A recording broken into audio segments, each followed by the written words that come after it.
जिले में दिल दहला देने वाली घटना सामने आई है। एक महिला की हत्या और उसके शव को जलाने का सनसनीखेज मामला सामने आया है। इस मामले में फरार चल रहे मुख्य आरोपी मनोज को पुलिस ने मुठभेड़ के बाद गिरफ्तार कर लिया है। आपको बता दें, पूरा मामला पुरानी बस्ती थाना क्षेत्र के पांडे बाजार का है, जहां मृतका राधिका एक गौशाला में काम करती थी। आरोपी मनोज लंबे समय से महिला पर शादी के लिए दबाव बना रहा था और उससे जबरन शारीरिक संबंध बनाना चाहता था। घटना वाले दिन महिला शौच के लिए गई थी, तभी मनोज ने उसका पीछा कर खंडहर में ले जाकर दुष्कर्म की कोशिश की। महिला के विरोध करने पर मनोज ने गला दबाकर उसकी हत्या कर दी।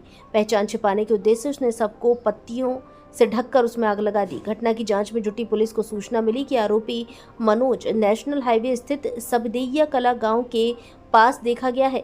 घेराबंदी के दौरान हुई मुठभेड़ में आरोपी के पैर में गोली लगी। घायल आरोपी को जिला अस्पताल में भर्ती कराया गया है।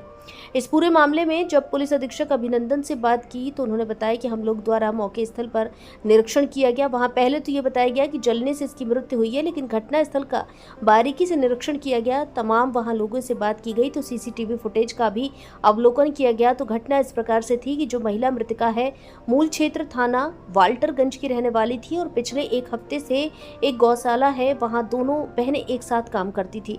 अभियुक्त मनोज बैंक में सफाई कर्मी के रूप में काम करता था और जब से इसने महिला को देखा था, इसके साथ शादी करने का दबाव बनाने लगा। कई बार इसने महिला से बात करने की कोशिश की और महिला ने उसे डांट दिया और इस बार उसने प्लान बनाया था कि इस बार अगर महिला मन की नहीं की तो इसकी हत्या कर दूंगा। इसी मंशा से वो सुबह वहां गया। महिला से उसने शादी का प्रपोजल रखा। महिला ने मना किया। महिला से उसकी झड़प हुई।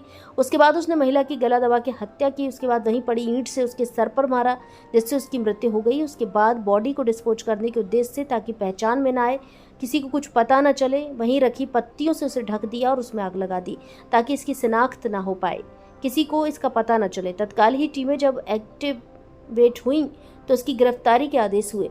आरोपी को पकड़ने वाली टीम पुरानी बस्ती एसओ महेश सिंह वाया दक्षिण दरवाजा चौकी incharge Om Prakash Mishra, SI Ikhlaq Ahmad, head constable Rakesh Yadav, Phainath Bhaskar, constable Gajendra Pratap Singh, Balwant Yadav, Krishna Mohan Yadav शामिल रहे। भारत संवाद से मोहम्मद टीपू की रिपोर्ट। ये कल सुबह अर्ली मॉर्निंग हम लोगों को एक सूचना मिली थी कि थाना पुरानी बस्ती क्षेत्र में एक महिला का शव पड़ा हुआ है, जिसकी मृत्यु संभवतः जलने से हुई है। इस सूचना पर हम सभी लोग वहाँ मौके पे गए और हमारे साथ जनपद की फील्ड यूनिट की टीम है, उसने भी मौके का मुआयना किया। वहाँ शुरू में ये बताया गया कि दुर्घटना से इसकी मृत्यु हुई है जलने से, लेकिन जब घटनास्थल का बारीकी से निरीक्षण किया गया और तमाम वहाँ लोगों से बात की गई, साक्ष्य इकट्ठे किए गए, सीसीटीवी फुटेजेस का अवलोकन किया गया, तो घटना इस प्रकार की हुई कि ये महिला जो मृतका है वो वहाँ पे निर्मित एक गौशाला में काम करती थी और पिछले एक हफ्ते से अपने जो मूल क्षेत्र है वो थाना वाल्टरगंज क्षेत्र में रहने वाली हैं, वहाँ से ये यहाँ पे आई थी और यहाँ पर ये कार्य कर रही थी अपनी बहन के साथ। दोनों बहनें यहीं पे काम कर रही थी। ये जो अभियुक्त है इसमें मनोज, ये यहाँ बैंक में सफाई कर्मी के रूप में काम करता है और जब से इसने देखा इस महिला को तो इसने इसके ऊपर शादी करने का दबाव बनाने का प्रयास किया। कई बार इसने उससे बात की।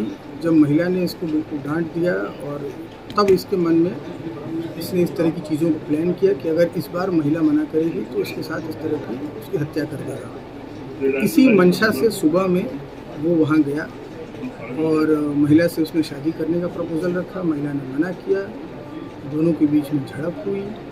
इसके बाद उसने महिला की गला दबा के हत्या की। उसके बाद वहीं पड़ी एक ईंट से उसके सर पे मारा, जिससे उसकी मृत्यु हो गई।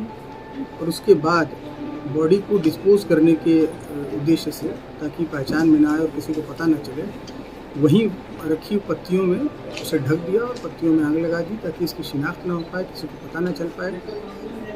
तो तत्काल टीमें जब एक्टिवेट हुई तो हम लोगों ने इसकी गिरफ्तारी करने का प्रयास किया और आज सूचना हम लोगों को मिली कि ये जो है पर्टिकुलर क्षेत्र में घूम रहा है NH-28 के पास। तो वहाँ हम लोगों ने इसकी गिरफ्तारी का प्रयास किया, जिसमें इसने पुलिस पे फायर किया। जवाबी कार्रवाई में पुलिस द्वारा इसके ऊपर गोली चलाई गई और इसके पैर में गोली लगी। तत्काल इसको इलाज के लिए अस्पताल भिजवा दिया।